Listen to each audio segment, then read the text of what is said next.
Graça, paz e muita misericórdia para todos vocês. Amém? É bom estarmos aqui, né? Hoje eu queria fazer uma menção especial porque o som ficou muito bom. Ficou bem equalizado. Os músicos estão tocando bem também. Graças a Deus. Eu queria que você abrisse sua Bíblia. Nós vamos meditar em algo que eu tenho pensado já faz um tempo. João capítulo 20. Quem segue a gente percebe que a gente está no capítulo 20, né? E quando é que o senhor vai entrar em Atos? Não sei. Mas no capítulo 20, verso 23, verso 23, está escrito assim: se perdoarem os pecados de alguém, qualquer pessoa, serão o quê? Perdoados. Se vocês perdoarem os pecados de alguém, esta pessoa será perdoada. Se vocês não perdoarem, não estarão perdoados. É claro que você não pode pegar esse texto e isolar ele do seu contexto. Tudo é dito de uma maneira proposital, clara. Tem um objetivo muito claro aqui nessa palavra. E tudo acontece depois da ressurreição. Tudo está acontecendo depois que Jesus foi ressurreto. Então você tente se lembrar disso. Você não pode perder isso do seu objetivo. Você vê Jesus numa primeira situação, dentro de um contexto de morte. Depois ele assume novamente e ele diz que os seus discípulos não devem ter medo da religião judaica. Lembram-se quando nós falamos sobre isso? Versículo 19.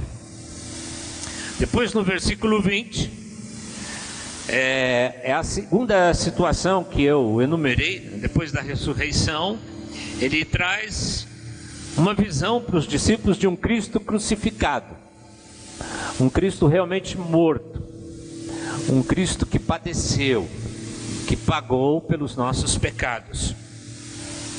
Verso 20. Depois no verso 21, em terceiro lugar, diz que ele traz a paz ministerial. A primeira paz, eu me lembro que eu fiz uma distinção muito clara, está num contexto circunstancial, mas a segunda, ele está falando num contexto ministerial.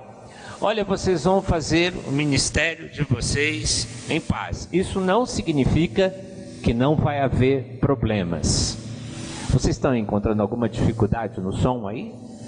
Porque aqui em cima tem uma hora que muda, tem uma hora que não muda, né? Então, em terceiro lugar, Jesus não somente ele passa para os discípulos o ministério, como ele também diz: olha, vocês vão fazer um ministério em paz, porque não dá para fazer ministério se não for em paz. Não tem ministério se não houver paz, porque a paz de Cristo ela é a base sobre a qual se constrói o ministério. Depois, em quarto lugar, e foi acho que a última vez que eu ministrei sobre isso, ele fala da presença do Espírito como uma realidade diária, todo santo dia, toda hora, todo tempo. Ele fala que essa presença é real, verso 22. E aí, em último lugar, que eu queria pontuar com vocês, agora Jesus está falando sobre perdão. E ele fala sobre o perdão numa situação, parece que meio difícil de entender. Então, depois da ressurreição, voltando ao tema, temos que terminar a tarefa principal. Você pode repetir isso na sua mente? Depois da ressurreição, quando a gente tem essa compreensão, temos que terminar a tarefa principal. Não é as tarefas das circunstâncias. Nós temos roupa para lavar, nós temos dente para escovar, temos que tomar banho, temos uma série de circunstâncias que nos rodeiam. Tem que passar a camisa, tem que... enfim, nós temos várias circunstâncias todo santo dia na qual somos envolvidos. Tem que lavar louça. Quem lavou louça hoje? Você ou ela? Ninguém. Foram comer na casa da sogra, né? É isso. Ah lá também. Estão se manifestando os sogreiros e sogreiras. Então, você pode se ocupar de tarefas circunstanciais e isso não vai dizer nada. Você também pode se ocupar de coisas urgentes. Tem gente que tudo é urgente. Tudo é urgente.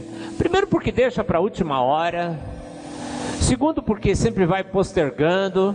Não, isso não é importante, isso não é importante. Depois sai correndo para pagar a conta de luz e o banco já está fechado. Ou a lotérica está fechada. Aí tem que arrumar uma outra maneira. Então, existe essa situação de gente que se ocupa com tarefas urgentes. Urgentes. Só faz o que é urgente. Eu falei isso ontem com os jovens, num tempo bem gostoso aqui, onde nós estávamos aqui reunidos. E por último, tem gente que se ocupa com as coisas importantes. E quando esse texto eu penso nele, eu penso que nós temos que, compreendendo a ressurreição de Jesus, nós temos que terminar a tarefa principal, a tarefa mais importante da nossa vida. Ah, Deus, mas olha, eu quero dizer uma coisa para você. Eu lavei minha louça. Ok, era o mais importante.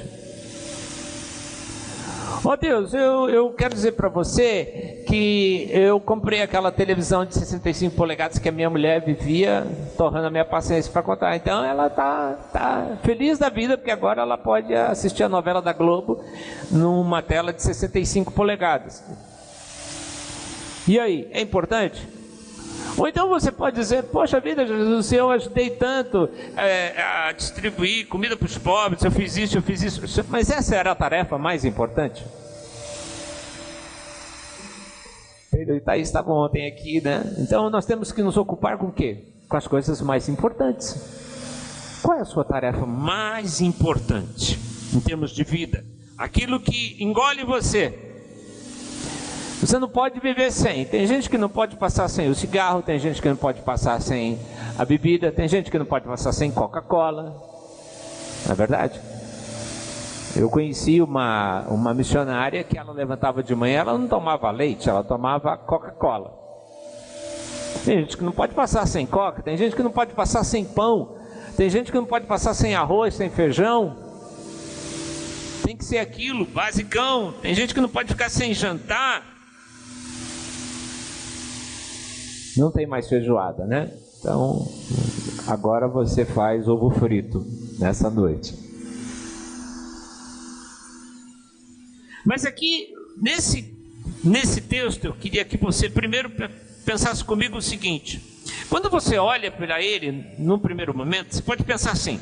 Bom, aqui está dizendo, olha, se perdoares, os pecados são lhe perdoados, se não retiverdes, não serão retidos, não serão perdoados. Então significa que, de alguma maneira, Deus deu para mim algum poder, alguma autoridade para mim perdoar ou não perdoar. Eu perdoo quem eu quero e não perdoo quem eu não quero perdoar. E o cristianismo de hoje tem muito disso, né? Eu perdoo esse, mas não esqueço. Eu perdoo aquele, mas eu vou esquecer. Esse aqui eu não perdoo, mas vou ter que pedir graça de Deus para conviver com ele enquanto a igreja não for arrebatada. Então, a gente tem assim, acha que numa primeira leitura aqui do versículo, que a gente fica iludido. Ah, Deus me deu poder para dizer, não, você merece o fogo do inferno aquecido 7 vezes mais. A gente acha que a gente tem esse poder, mas o texto não está dizendo isso aqui. Não é verdade. Segundo lugar, você passa uma outra leitura no texto e você diz assim, se Deus me dá algum poder, se eu fico iludido com essa ideia de que eu tenho na minha mão a chance de perdoar ou não perdoar, então significa que eu posso classificar e eu posso decidir quem de fato merece perdão e quem não merece perdão. Então nós temos algum problema com a pessoa que mata alguém. Mas a pessoa que trai alguém, a gente não tem tanto problema. É ou não é, gente? Digam para mim se isso é ou não é verdade. Nós fazemos uma classificação, quem merece e quem não merece perdão. Mas esse texto, sem entrar na discussão, se é ou não, esse texto não diz isso também. Mas tem uma terceira interpretação, que pode ser vista aí no texto. Ele diz, olha, se você perdoar, os pecados vão ser perdoados. É como se a gente fosse revestido de uma autoridade, estivesse acima dos seres humanos ou das pessoas, para que nós pudéssemos perdoá-las ou não perdoá-las.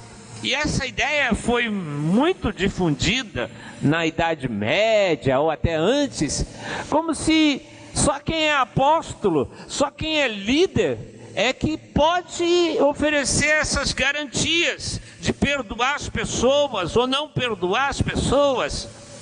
No caso aqui, a justificativa aqui, bom, se ele está falando para os discípulos, os apóstolos, então logo só os apóstolos estão revestidos dessa capacidade de perdoar ou não perdoar as pessoas. Mas não é isso também que o texto está afirmando.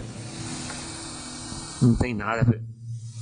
Uma quarta lida, quando você passar os olhos outra vez pelo texto, você vai poder reconhecer aqui, se você ler e reler e reler e reler e reler, que ele está falando da nossa missão principal.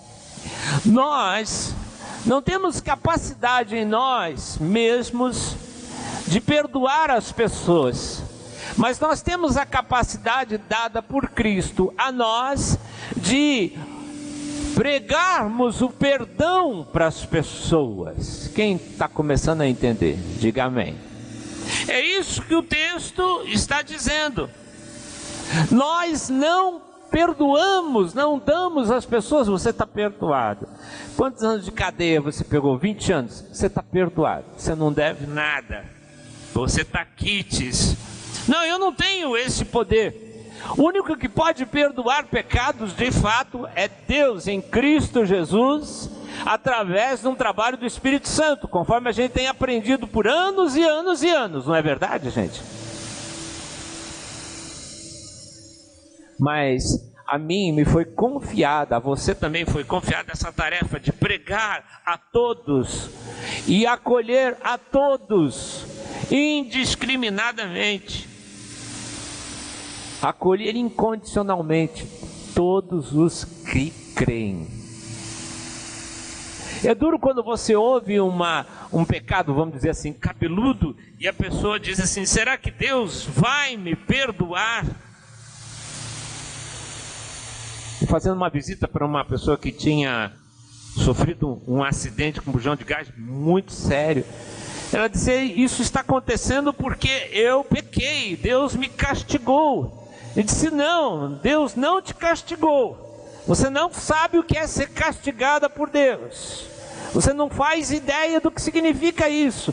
Deus te perdoou, e eu vim aqui te visitar para dizer que Deus perdoou você em Cristo Jesus. Isso não significa que você não tem que ir e acertar. Aliás, é uma coisa que falta muito para a igreja de uma maneira geral. Se não for para evangelizar, se não for para anunciar o perdão, então está fora da minha alçada. Eu não perdoo, mas eu anuncio o perdão.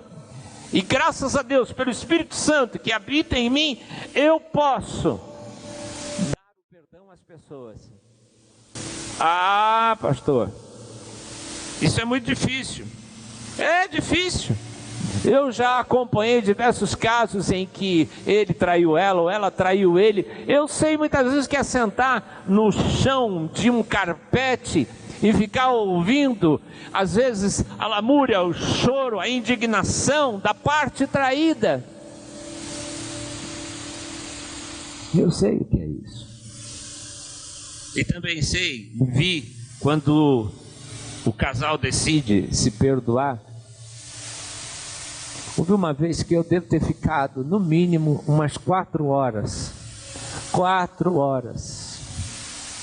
Conversando e orando, e aí vai, até que houve uma situação ali que o Espírito Santo os abraçou, houve um quebrantamento e os dois foram para o chão e começaram a chorar e a orar e perdoaram-se. Perdão não foi feito para sentir, até porque os seus sentimentos deviam estar em Cristo Jesus. Filipenses afirma isso. E também a Bíblia fala que quando entregamos nossa vida a Deus, nós temos que entregar o nosso intelecto, a nossa vontade e as nossas emoções.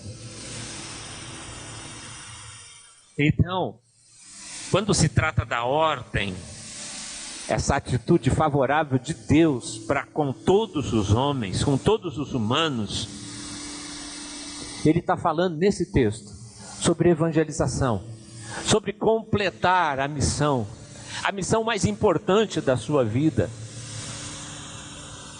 O pastor Alaria tem pregado sobre a graça, tem pregado sobre fé e graça, tem dado para a igreja, seja você que está aqui assistindo, seja você que está em casa sentado também assistindo, a possibilidade de pensar sobre isso, sobre o perdão bondoso de Deus para um mundo iníquo.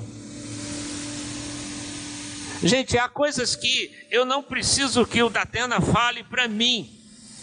Eu não preciso ouvir os piores noticiários. A condição humana está cada vez mais se degradando, cada vez mais se afundando. Mas a palavra de Deus diz que nos últimos tempos os homens, os seres humanos se tornariam assim. Então, o que deve causar ainda impacto na tua e na minha vida ainda é a salvação em Cristo Jesus, nosso Senhor. Eu não sei se o mundo vai melhorar. Eu não sei qual é o desfecho do coronavírus. O velho, já estão falando no novo coronavírus, alguma coisa que eclodiu lá na Itália. Eu não sei como é que vai ser. Uma coisa eu sei, que nós temos que completar a tarefa principal, e a tarefa principal que Deus está me chamando, e também você, é que Ele perdoou, Ele renunciou a uma vingança contra os seres humanos e nos comissionou para que nós anunciássemos. Esse texto é muito grave, ele é muito pesado. A pregação da palavra sobre o Espírito, debaixo da ação do Espírito Santo, o Espírito Santo soprando a palavra através da minha e da boca de quem quer ser usado, é a ordem, reparem, é a ordem para a gente que crê. Bom, primeiro é para a gente, não é para super-homem, não é para um computador, é para a gente que crê. É para a gente que aceitou o perdão, porque você não pode transferir nada para alguém que você mesmo não tenha. Como é que um casal que vive em lutas dentro de casa e eles só faltam demonstrar toda a sua ira através de socos e pancadas, mas não fizemos nada, só falamos a verdade um para o outro. Como é que você acha que este casal vai transferir alguma mensagem de perdão para as pessoas? Como é que você acha que as pessoas vão se sentir ao ouvir as palavras deles? Porque se eles se sentem perdoados e de fato são perdoados por Deus, então eles estão classificados e estão autorizados a ministrar perdão. É isso que o texto está falando. Perdoados são apenas os que têm certeza do perdão, os que creem no perdão, os que são confiantes no perdão. De outra forma, ninguém vai sobreviver. Ninguém vai sobreviver se não for por causa da graça, do amor de Deus em Cristo Jesus. Ninguém vai. Ninguém presta. Ninguém serve. Ninguém é bonzinho.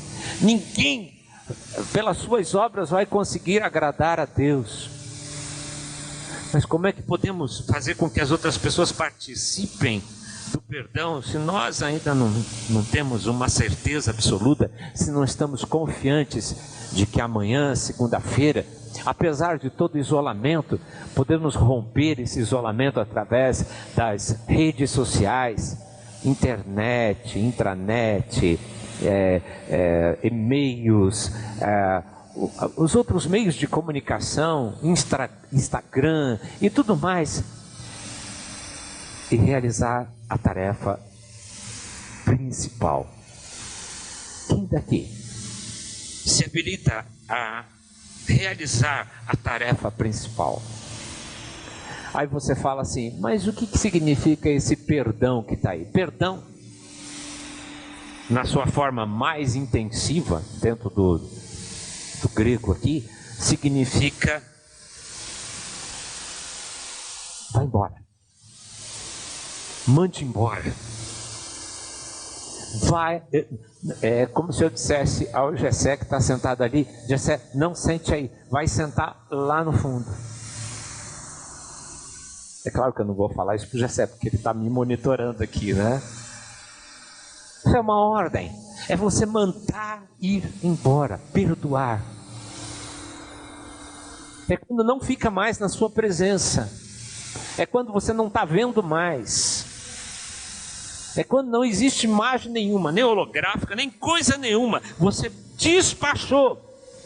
Daí surge o termo divorciar, que significa também, nessa palavra aqui, perdoar. Você separa isso que está te fazendo tanto mal, você separa de você, você manda embora, não fica comigo.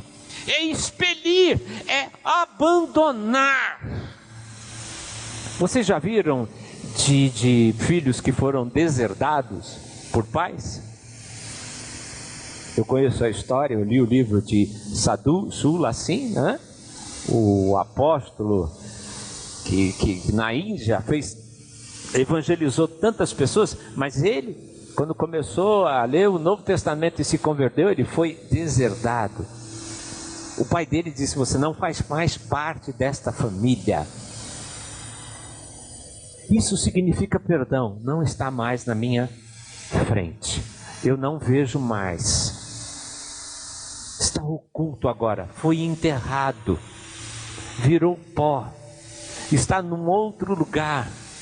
Assim, citando o texto lá, quando Jesus diz, olha, os pecados de vocês estão separados como o Oriente está separado do Ocidente. Um não vê o outro. Quando o sol nasce num lugar, ele está morrendo no outro. Estão separados. Isso significa perdoar. No verso 23, Jesus aqui através de João, o Espírito Santo fala da missão dos discípulos no mundo. Como Mateus 16:19 fala, como Mateus 18:18 fala, só que Mateus 18:18 fala num contexto de igreja, de disciplina na igreja. Aqui não, aqui está falando sobre a nossa tarefa principal. Então agora eu queria dar um desafio para você, como é que a gente vai ficar em relação à nossa tarefa principal? O perdão que foi dado por Deus está disponível, escute, está disponível a todos os seres humanos. Deus não se tornou obtuso, teimoso, relutante em relação a A, B. O perdão de Deus está disponível. O perdão de Deus está disponível. O perdão de Deus está disponível para quem? A todos os seres humanos. Os que já viveram, os que estão vivendo e os que ainda estão para nascer. Todos os seres humanos estão debaixo do objetivo de Deus, que é perdoar. Mas se não há quem pregue, se não há quem anuncie como a medida principal, como a medida fundamental, prioritária, como é que ouvirão? Como é que vão saber que o perdão de Deus está disponível? E como alguém irado, iracundo, zangado com a vida, zangado com Deus, zangado com o Espírito Santo, zangado com a igreja, zangado com o irmão, zangado com a família, zangado com tudo, pode viver no reino de Deus se não estiver debaixo do perdão. O perdão de Deus é uma medida prioritária. E como crerão? Paulo pergunta lá em Romanos, como é que vão crer? Como é que vão conseguir crer se não souberam que já estava perdoado? Porque Deus fez assim, Ele não, olha, se você admitir que você errou, então eu vou te perdoar. Não. Em Cristo Jesus, Deus perdoou você e eu. O que nós temos que fazer é devolver para Deus, numa atitude positiva ou não, o perdão de Deus. Parece que às vezes a gente prega um evangelho que está muito condicionado à atitude humana. Se Deus precisasse de alguma atitude humana para que o homem se convertesse, nós estaríamos todos no inferno. Mas Deus nos perdoou em Cristo Jesus. E Ele espera uma resposta de nós. Ele espera que nós entendamos que essa é a prioridade de Deus. E como experimentarão esse perdão se não chegaram a crer, porque não ouviram, porque quem pregou não entendeu que era a mensagem prioritária? Não tem argumentos, gente. Não tem argumentos. O texto é muito claro. Se você anunciar às pessoas que Deus perdoou, elas vão acabar, de uma maneira ou de outra, encontrando aquele que é o Salvador. Talvez não ore com você, Elida. Talvez não vá orar com você, Bruna. Quantas pessoas você já aconselhou, já deu uma palavrinha, aí depois você encontra, eu estou frequentando a igreja tal lá, aí você fala, e eu que fiquei lá suando a camisa e o outro que leva o frutinho, né? Termine a sua tarefa principal, é a mensagem para você nessa noite. Termine a sua tarefa principal, porque lá no céu, para onde você acha que você vai, quando você chegar diante do trono branco, você vai ser questionado. E você vai ter que responder para o próprio Deus qual era a sua tarefa principal, mais importante. E não vai ter argumento que consiga justificar a sua inoperância diante de Deus. Então, nesse tempo de pandemia, não podemos usar a pandemia como justificativa. Não podemos usar. Não podemos usar o isolamento como justificativa. Não tem. Ou cremos que o Espírito Santo está fazendo uma obra no coração das pessoas e elas vão se voltar para Deus, vão se converter, vão receber o perdão, porque eu tenho convicção de que eu fui perdoado. Você foi perdoado aqui? Quantos foram perdoados aqui? Fica de pé aqui. Quem foi perdoado por Cristo aqui? Quem tem absoluta certeza de que foi perdoado por Cristo? Porque se você recebeu o perdão, você recebeu mais do que um gesto de Deus em relação a você. Cristo é o próprio perdão. Você consegue visualizar isso? Então quem está em Cristo é nova criatura, porque realmente não tem mais dívida. Está tudo cancelado, quitado, anulado. Seja qual for o carimbo que for. Não tem. Por quê? Porque dentro de você existe uma convicção. Deus me perdoou em Cristo Jesus. Deus me perdoou e acabou. A noção de ter a consciência limpa, livre, diante de Deus, diante dos homens. Paulo fala lá em Timóteo que alguns rejeitaram a boa consciência, naufragaram na fé. Irmão, preste atenção, quantos naufragaram na fé? Não é uma questão que Deus gosta mais ou Deus não gosta mais, ou aquela palavrinha que eu estou, honestamente, cansado de ouvir. Fulano não tem compromisso. Ciclano não tem compromisso. Eu estou cansado de ouvir essa justificativa. Cansei. Não fala isso para mim não, tá? Para eu não ser indelicado com você. Fulano não tem mais compromisso. É quase que admitir que Deus não é tão poderoso assim. É quase que admitir que Deus faz a obra pela metade. Eu não sou presbiteriano. Não é isso que eu estou pregando. Mas eu prego a graça. Eu prego a fé. Eu prego uma transformação que de fato ocorre. Que não depende da minha avaliação pessoal sobre qualquer um de vocês. Ou de quem quer que seja lá fora.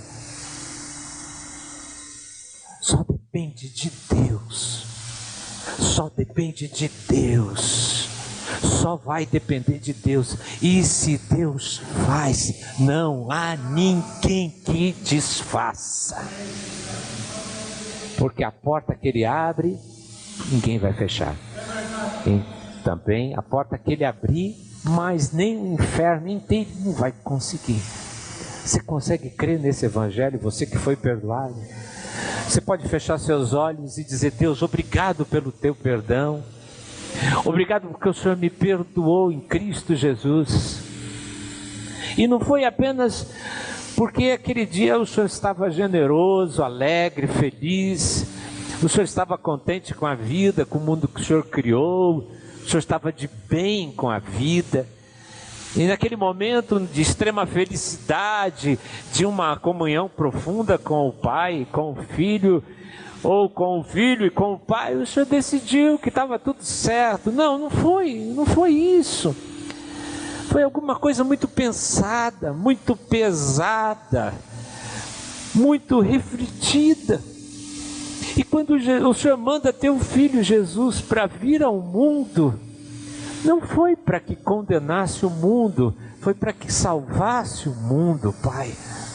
Ajuda-nos a crer que o mundo pode ser salvo, porque estamos olhando tantas manchetes, tanta coisa, que nos tornamos muitas vezes negativos e invalidando a palavra que diz que o mundo foi salvo por ti. Deus, seja todo homem mentiroso e Deus verdadeiro, Pai. Seja o Senhor o dono de toda a palavra, mas ajuda-nos a crer, não nessa noite, no processo de vida que a gente tem, que a gente vive, na semana que a gente vive, Pai, que o perdão não foi um gesto isolado, foi uma coisa básica que o Senhor deu para nós, muito dolorida, muito custosa. Deus, ensina-nos isso. Ensina-nos isso, Pai. Deus, chega de conviver, Pai, com as piadinhas de púlpito. Chega de conviver, Pai, com aquelas coisas, água e sal, aquelas coisas adocicadas, Pai. aquela religião doce que afaga o nosso ego. Deus, nós estamos falando aqui, Pai, de um código de ética, nós estamos falando de uma experiência real, profunda contigo. Experimentar o teu perdão na nossa carne, na nossa consciência, na nossa vontade, nas nossas emoções, Pai, na nossa mente, Pai, e decidirmos que nós só queremos viver numa comunidade de gente perdoada e de gente perdoadora, Pai. Deus, eu sou um dos principais pecadores aqui nesta congregação. Deus, eu sou muito falho. Eu não tenho problema de admitir, Pai, a minha vergonhosa pequenez diante de tanta graça e misericórdia do Senhor. Mas, Senhor, eu não quero fazer parte daqueles que entendem o mundo e se tornam negativos. Eu quero fazer parte daqueles que entendem a Tua graça e se tornam positivos, Pai. Daqueles que entendem o Teu Evangelho, o Teu perdão, e se tornam veículos, Pai, e se tornam mensageiros, Pai, em nome de Jesus, Pai. Transforma o nosso coração nessa realidade, em Cristo Jesus eu te peço. Amém, Jesus. Amém, queridos. Vocês podem se assentar, por favor.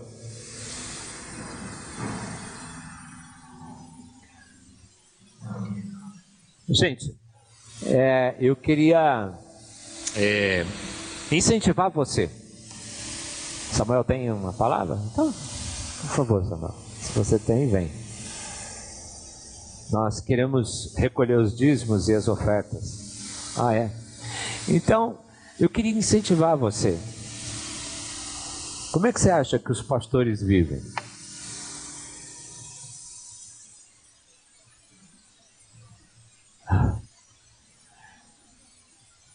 Como é que você acha que as esposas dos pastores vivem? Como é que vocês acham que a gente paga luz, água? Como é feito isso? Pastor, você vai lá, faz uma oração brava e a coisa rola, acontece. Não, não é assim não. A casa de Deus é mantida pelos dízimos e pelas ofertas de gente que está aliançada com esses pastores locais, com os líderes ministeriais que entendem e nos veem como guias espirituais. Às vezes tem gente que não ouve a gente, né? Não ouve. Aí vai lá, faz as burradas. Mas você não vê nem a mim, nem o Ladeia vir aqui e jogar como é que chama? A lata de lixo e abrir. Não.